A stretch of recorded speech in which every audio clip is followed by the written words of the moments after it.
Շնորհակալություն։ Ընդդիմության ներկայացուցիչը էլի իրենց սովորությանը համաձայն ամեն ինչում փորձեց մեղադրել կառավարությանը, այսինքն հանրապետությունում տեղի ունեցող բոլոր հնարավոր ուրեմն քրեական եւ վարչական ուրեմն հանցագործությունների, իրավախախտումների բոլոր մեղքերը փորձեց բարթել մեզ վրա, տեղի ունեցած ապաները փողոցներում, չգիտեմ, այս վերջին 3 օրերի ցրտերը եղանակի, այսօր տաք էր երևի, դրա համար ելույթից զուտ հանել էր։ Երեկվա Չեմպիոնների լիգայի ֆուտբոլի արդյունքներն էլ եկեք զեկուցեք, էլի դրա վատ կողմերը բարթեի քաղաքացիական պայմանագիր կուսակցության վրա։ Մեծարգո վարչապետ, հարգելի պատգամավորներ, սիրելի հայրենակիցներ։ Վարչապետը ներկայացրեց 2024 թվականի կատարողականը, կառավարության կատարած աշխատանքը եւ նաեւ ներկայացրեց վերջին 7 տարիների արդյունքները, աննախադեպ արդյունքները, համեմատելով դրանք, ուրեմն դրա նախորդող նույն ժամանակաշրջանի հետ, այսինքն 2011-ից 18 թվականների հետ։ Եվ այո, այդ արդյունքներն աննախադեպ են եւ դրանք միայն վիճակագրական արդյունքներ չեն, այլ երկարաժամկետ ծրագրերի համակարգային ռեֆորմների արդյունքներ։ Եվ որքան մենք երկար եւ անխոչնդոտ առաջ շարժվենք այս ճանապարհով, այնքան ավելի մեծ են լինելու այս արդյունքները, սիրելի հայրենակիցներ։ Հայտարարագրման ինստիտուտը, սիրելիներս, մեր կարևորագույն ռեֆորմներից մեկն է, որը իր բնույթով բազային ռեֆորմն է եւ սրա հիման վրա մենք դեռ բազմաթիվ ծրագրեր ենք պատրաստում իրականացնել, որոնք ուղղված են բացառապես Հայաստանի քաղաքացու բարեկեցությանը։ Շատ են քննարկումները հայտարարագրման շուրջ, ինչը լավ է, շատ են նաև քննադատությունները, ցավոք դրանց մի մասը ողողված են մանիպուլյացիաներով եւ ֆեյքերով, ինչը վատ է, բայց այստեղ էլ մենք միգուցե գործ ունենք անշարժ գույքի հարկի նման երևույթի հետ։ Պարզեցինք, որ գույքահարկի ընդհանուր հանրագումարի 45%-ը վճարում է 0.6% եւ ահա որտեղից է աղմուկը։ Հայտարարագրման դեպքում էլ կեղծ լուրեր տարածողների շրջանակը գրեթե նույնն է, ինչ գույքահարկի դեպքում։ Դրանով էր թերևս պայմանավորված 3 Քոչարյանի պատգամավոր Ագնես Ախամոյանի հայտարարությունը եւ անհանգստությունը առայն, որ եկամուտները հայտարարագրելիս ինչ որ մի բան թաքցնելու դեպքում կա վարչարություն եւ տուգանք։ Անհասկանալի ինչ որ մոտեցում է, այսինքն ի՞նչ է նշանակում, եթե դու հայտարարագրվում ես, ապա պետք է հայտարարագրվես։ Եթե թաքցնում ես եկամուտը, ապա պետք է տուգանվես։ Սա պարզ ճշմարտություն է եւ ես այստեղ էլի եկել է անդիմությունը ապա պետականության քարոզով զբաղված ըստ էության։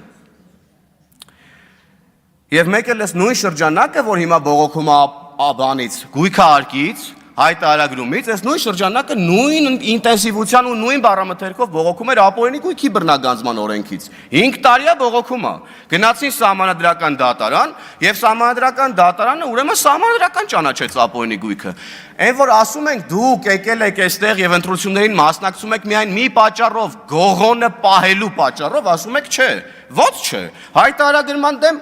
պայքարում եք, կյանքի ու մահվան կռիվ եք տալի, որ չհայտարարագրեք ձեր եկամուտները։ Գույքահարկի դեմ պայքարում եք, կյանքի ու մահվան կռիվ եք տալի, որ ձեր գողացած, թանկարժեք գույքերի համար չվճարեք պետությանը, ժողովրդին հետ չտակ այդ գույքերի գումարը։ Ապօրինի գույքի դեմ եք պայքարում, որ այդ գողացածը ձեզանից հետ չվերցնեն եւ ձեր քաղաքական հովանավորներից։ Սա պատճառը, դրա համար եք դուք ստեղ նստած եք, որ ձեր գողոնի համար կյանքի ու մահվան կռիվ տաք։ Բայց մենք շարունակելու ենք մեր ժողովրդի հետ խոսակցությունը եւ ել ավելի լավ ու ամեն օր անդադար բացատրելու ենք հայտարարագրման ինստիտուտի, հարգելի գործընկերներ, հայտարարագրման ինստիտուտի դրական կողմերը, որի արդյունքում մենք 70 միլիարդ դրամ մինչև պատրաստվում ենք քաղաքացիներին վերադարձնել։ Այսինքն ընդդիմության ասացի ուղիղ հակառակը, ոչ թե վերցնելու, այդ քերելու, այդ կեղտոտ բառերով, որ անընդհատ փորձում են նկարագրել, դրա մասին չի հայտարարագրումը սիրելի հայրենակիցներ տալու մասին է, ձեզ վերադարձնելու մասին է։ Շատ են նաև խոսակցությունները մեր ժողովրդի մեջ, ասում են դե մեր վրա ուշադրություն չեն դարձնում, մեզ բանի տեղ չեն դնում, մեր կարիքները չգիտեն, վարկերի տակ ճռռում ենք, պարտքերի տակ ճռռում ենք։ Գիտենք, ժողովուրդ ջան, գիտենք, մենք էլ ձեզանից մեկն ենք, մենք էլ վարկեր ունենք, պարտքեր ունենք, մենք էլ հարազատներ ունենք, ընկերներ ունենք։ Ճռռում ենք երբեմն նաև որոշները, միգուցե Բայց սա է ինստիտուցիոնալ եղանակը, սիրելի հայրենակիցներ, որ ոչ թե մենք գնանք գյուղամիջում, մեր զրուցարանում իրար նեղացած իրարից նեղանալով, միմյանց վրա մունատ գալով, ասենք, որ մեզ չեն լսում, մեր վիճակը չգիտեն, մենք ասում ենք ժողովուրդ ջան, սա ինստիտուցիոնալ եղանակ է։ Եկեք պատմեք պետությանը ձեր մասին, որ պետությունը կարողանա ճանաչել եւ հասցեական ծրագրեր իրականացնել ձեզ աջակցելու համար, սիրելի հայրենակիցներ։ Մենք ուրիշ բան չենք ասում, բացարձակապես ուրիշ բան չենք ասում։ Կոռուպցիայի դեմ պայքարը երկրում արդարության մթնոլորտի վերականգնումը մեր առաջնահերթությունն է եւ մեր քաղաքական ինքնության մասն է։ Դա մեր քաղաքական ինքնությունն է։ Եվ մենք գիտենք ու լսում ենք, որ կա դժգոհություն, որ ինչ որ միտեղ մեկը կոռուպցիայով զբաղվեց, ինչ որ մեկը ամենաթողությամբ է զբաղված, ինչ որ մեկի իրավունքները խախտվեցին։ Լսում ենք, sense դժգոհություններ ենք լսում, բայց իմ օրինակով ասեմ, երբ որ փորձում ես գնալ այս դժգոհությունների հետևից ինստիտուցիոնալ եղանակով, հանդիպում ես մի ներողություն, պետք է ասեմ, մի զզվելի երևույթի։ Դե ասում ես եղբայրին, քույրին, հայրիկ ջան, մայրիկ ջան, էսա ճանապարհ այդ բողոքը ինստիտուցիոնալ ձևով տեղ հասցնելու, ուրեմն մեղավորներին պատժելու, արդարությունը վերականգնելու, մեկ էլ հանդիպում ես մի երևույթի, որ դե մենք ո՞նց գնանք բողոքենք, դե մենք հո վատամարդ չենք լինելու, դե մենք հո գործ չենք տալու։ Այս քրեական ենթամշակույթի մտածելակերպը ուրեմն քաղցկեղի պես մտել է մեր գիտակցության մեջ եւ դուրս չի գալիս։ Մի հատ ուրիշ երևույթ էլ կա, ներողություն, պետք է ժողովրդական լեզվով ասեմ ու գնամ, ասում են դե մենք ո՞նց գնանք ախպեր ասենք, դե մենք լավ տղա ենք, մենք ո՞նց գնանք ինչ-որ միտեղ մի բան բողոքենք, ո՞նց գնանք բողոքենք, որ մեր ունեցվածքը խլում են, ո՞նց գնանք բողոքենք, որ մեր երեխա իրավունքն են խախտում, ո՞նց գնանք բողոքենք, որ մեկը պետությունից գողանում է ու մենք տենում ենք, ո՞նց գնանք բողոքենք, որտեղ մենք լավ տղա ենք, դրա լավը որն է, ոչ մեկ չի հասկանում։ Եվ մենք պետք է հանենք մեր մեջից այս քաղցկեղը, որ կարողանանք առաջ շարժվել։ Հենց այս քաղցկեղային երևույթներն են, սիրելի ժողովուրդ, հարգելի ընկերներ, սիրելի հայրենակիցներ, հայրեր, մայրեր, քույրեր եւ եղբայրներ։ Այս քաղցկեղային երևույթներն են, որ արգելակում են ռեֆորմները եւ դանդաղեցնում են զարգացումը։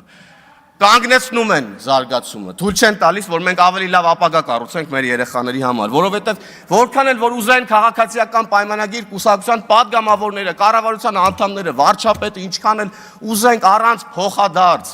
փոխգործակցության, համագործակցության մենք չենք կարողանալու ավելի արագ եւ ավելի արդյունավետ առաջ շարժվենք։ Թե համընդհանուր հայտարարագրումը, թե հարկային պարտավորությունները, որ մենք ունենք մեր պետության նկատմամբ, թե ահազանգելու պարտականությունը, որ մենք ունենք մեր պետության նկատմամբ, այս ամենը թալանելու, կեղեքելու,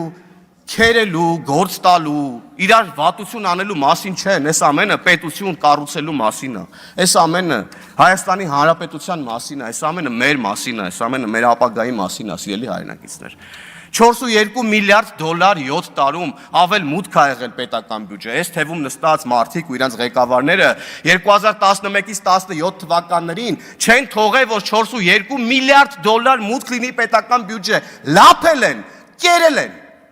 Ու այն 1.7 միլիարդ դոլարն էլ, որ հիմա կալանքի տակ է գտնվում ապօրինի գույքի բռնագանձման ինստիտուտի գործերի քննության ներքո, էլի դրա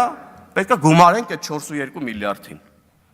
Եվ սա է մեր պայքարը կոռուպցիայի դեմ, սա է մեր պայքարը արդարության, արդարադատության վերականգնման դեմ։ Եվ հարկային պարտավորությունների մասին էլ խոսեցի, մենք սրան էլ պետք է ուրիշ կերպ վերաբերվենք։ Սա այն մասին չի, որ պետությունն եկել է ձեր քրտինքով աշխատածից մի մաս ուզում է պոկի տանի ձեզանից։ Չէ, ընդհանրապես դրա մասին չի, սիրելիներս։ Մենք պետք է հասկանանք, որ այն միջավայրը, որտեղ մենք կարողանում ենք գործունեություն ծավալել, աշխատել, գումար վաստակել, ապահովել մեր եւ մեր ընտանիքի թեկուզ չափավոր բարեկեցությունը, այդ միջավայրը մենք ենք ստեղծում։ Այն ճանապարհները, որով որ ձեր բիզնեսը սպասարկվում է, որ հաճախորդները գալի հասնում են ձեր բիզնեսին,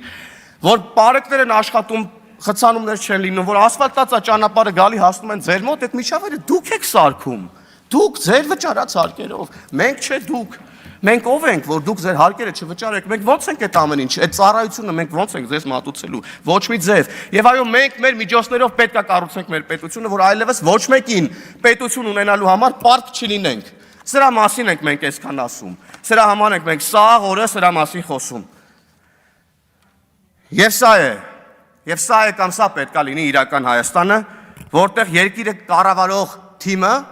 աշխատում է բացառապես իշա Հայաստանի Հանրապետության պետական շահի, որտեղ քաղաքացին ոչ թե գողանում, խաբում, վախենում եւ փախնում է պետությունից, այլ համագործակցում, հարստացնում ու զարգացնում է պետությունը։ Իր երազանքի երկիրը, Հայաստանի ժողովրդավար ինքնիշխան հանրապետությունը։ Հայ ժողովրդի հազարամյա պայքարը եղել է ազատության համար։ Հիմա մենք ունենք այդ ազատությունը։ Եկեք այն սրբորեն պահենք։ Կեցցե ժողովրդի պետությունը։ Շնորհակալություն։ Արման Ղազարյան